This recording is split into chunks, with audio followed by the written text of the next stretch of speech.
और इस कलयुग की बिचली पीढ़ी में परमपिता परमेश्वर कबीर साहिब सतगुरु रामपाल जी का शतलोक से सशरीर चलकर गति करके इस पृथ्वी पर प्रकट होने का एक ही मकसद होता है कि इन आत्माओं को मैं एडी से चोटी तक आध्यात्मिक ज्ञान के रंग में रंग दूं और इन आत्माओं को अपने गुरु के अलावा, सत भक्ति के अलावा कुछ भी दिखाई ना दे। ये संसार की तमाम बकवादों से पीछे हट जाएं और एकमात्र चिंता इनको केवल अपने आत्म कल्याण की लग जाए।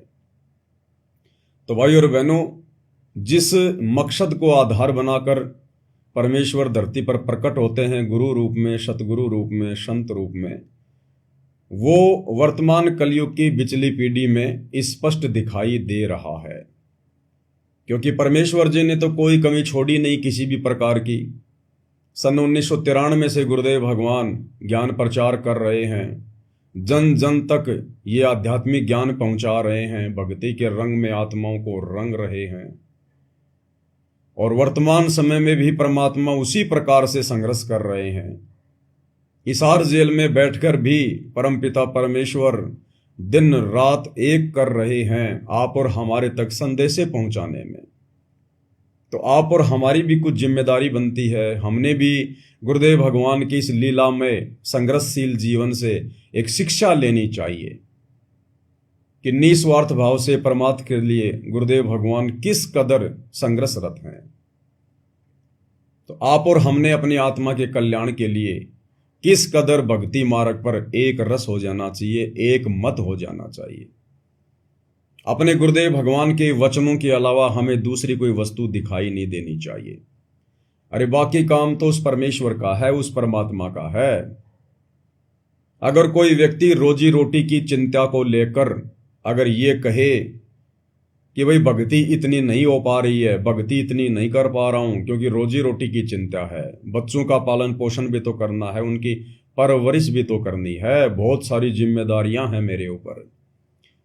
अगर कोई सतगुरु रामपाल जी का शिष्य भी है, इस आध्यात्मिक ज्ञान से परिचित भी है और उसके बावजूद भी यदि वो इस प्रकार की बहकी बहकी बातें करता है, अगर अभी भी उसको रोजी रोटी की ही चिंता सता रही है, तो उस आत्मा के हृदय में अभी यह तत्व ज्ञान समाया नहीं है।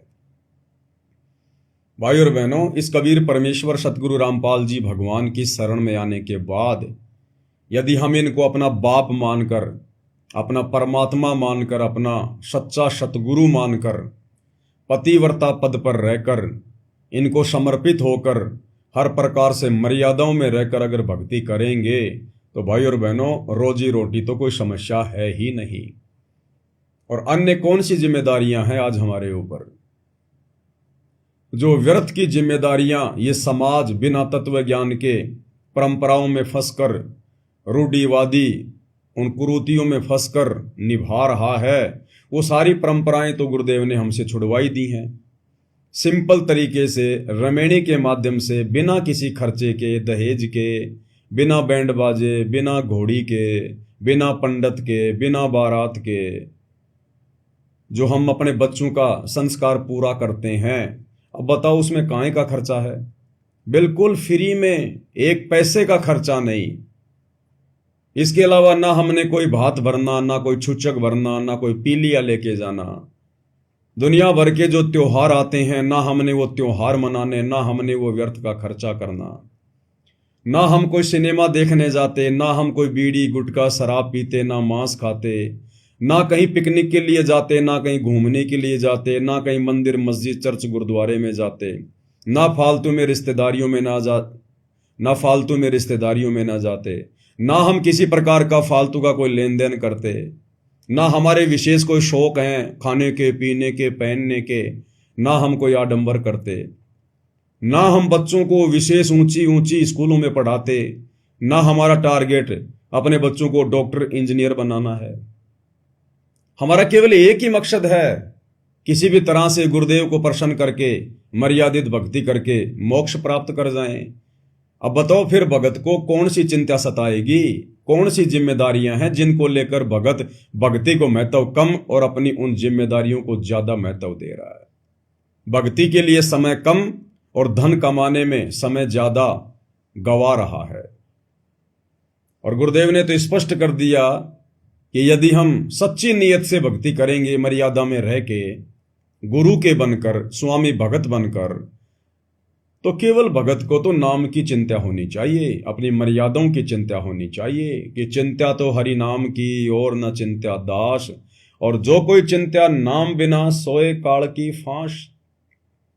तो भाइयों और बहनों, ये बहाना वर्तमान में यदि कोई भगत बना रहा है कि जिम्मेदारियां बहुत हैं, बच्चों का पालन पोषण करना है, वो खर्चा है, ये खर्चा है, इसका मतलब वो भगत अभी गुरुदेव से और उनके तत्व ज्ञान से भली भांति परिचित नहीं है, और वो भक्ति से ज्यादा अभी भी सामाजिक परंपराओं को और अपनी व्यर्थ की जिम्मेदारियों को महत्व दे रहा है।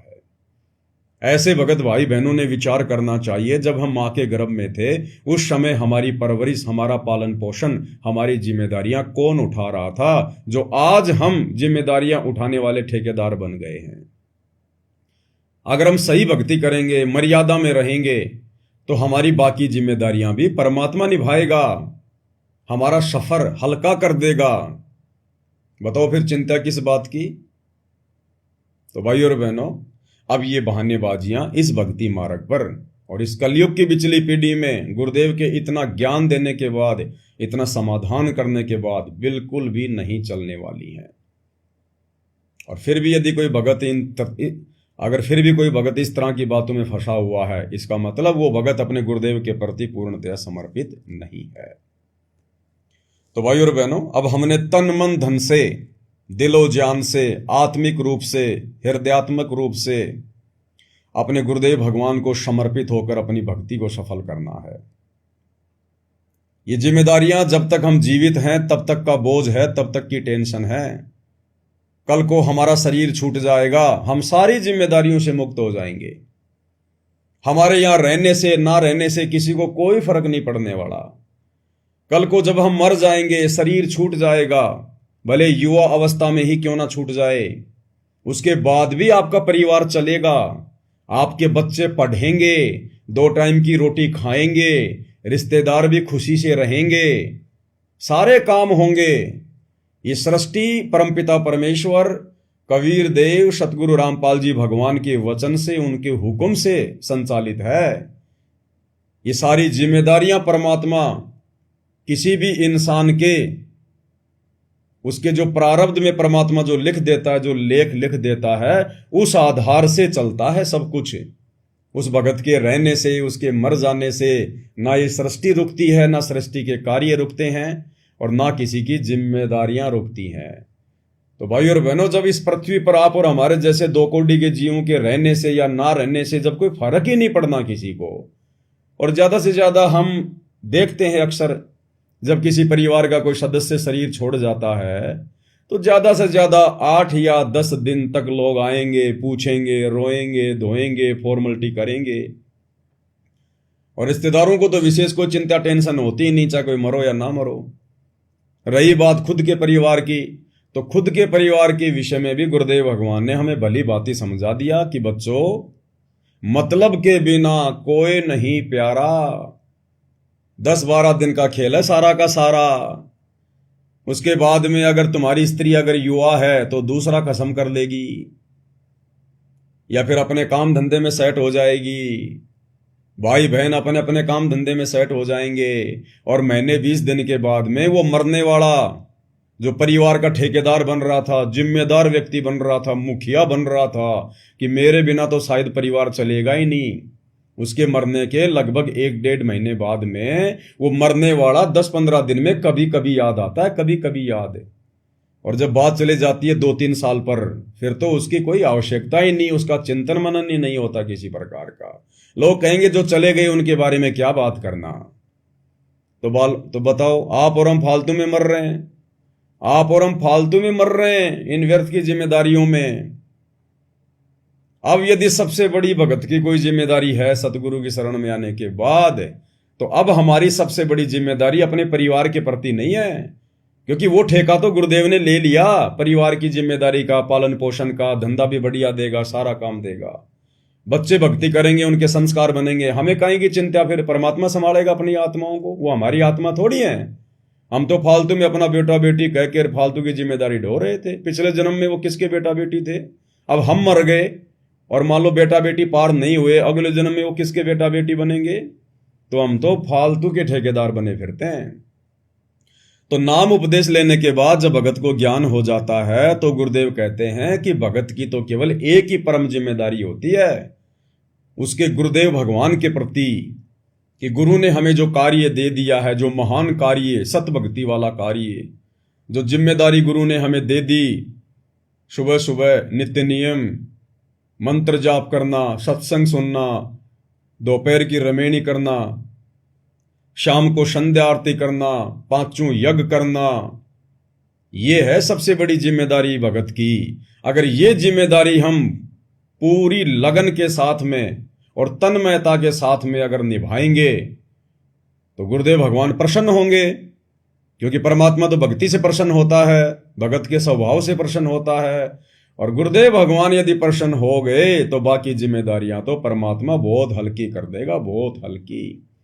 जब उस परमात्मा ने मां के गर्भ में आकर, उस गर्भ में हम जो नरक कुंड भोग रहे थे, जो दुख भोग रहे थे, कष्ट भोग रहे थे, जब परमेश्वर ने वो हल्का कर दिया और आज हमें अपनी शरण में लेकर हर प्रकार की बुराइयों से, जिम्मेदारियों से, परंपराओं से मुक्त कर दिया, तो क्या वो परमात्मा फिर इस जिम्मेदारी को हल्का नहीं करेगा? तो भाई और बहनों, सारी की सारी चिंता, सारी की सारी टेंशन हमने समर्थ के ऊपर छोड़ देनी चाहिए, सवा कर देनी चाहिए। जैसे पंडित जी हवन में सवा करवाते हैं ना, स्वाहा स्वाहा। अब हमने ये सारी जिम्मेदारियां अपने बेटा बेटी की, हे गुरुदेव आपके चरणों में स्वाहा।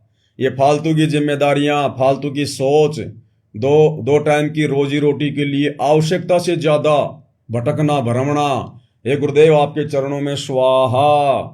बच्चे नौकरी लगे ना लगे, हे गुरुदेव आपके चरणों में स्वाहा। हे मालिक, ये बच्चे भक्ति करें ना करें, इनके संस्कार आपकी आत्मा आप जानो, स्वाहा। हे परमात्मा, मुझे इस मोह ममता के जाल में, इस फालतू की चीजों में ना फंसाना, स्वाहा। और अपने दास का आत्म कल्याण करो गुरुदेव, स्वाहा। तब भाई और बहनों हमारी बात बनेगी वर्तमान में, अन्यथा बात नहीं बनने वाली है। अगर हम खुद ही ठेकेदार बने रहेंगे ना तो बात फिर बिगड़ जाएगी। क्यों? फिर परमात्मा भगत को फिर फ्री छोड़ देता कि जा बेटा, जब तू ही जिम्मेदार बन रहा है, जब तू ही ठेकेदार बन रहा है, तो ये ठेकेदारी फिर तू ही निभा। अब जीव की कितनी को औकात है फिर ठेकेदारी निभाने की? रह जाएगा, फिसल जाएगा। क्योंकि परमात्मा ये सत्य ज्ञान देकर जीव को उसकी औकात ही तो याद दिलाते हैं कि तेरी औकात कुछ भी नहीं है। इस अहंकार अभिमान को त्याग दे, दास भाव में आ जा। और दास की चिंता फिर उसके परमात्मा को होती है, उसके मालिक को होती है। दास का काम केवल मालिक की आज्ञा का पालन करना होता है।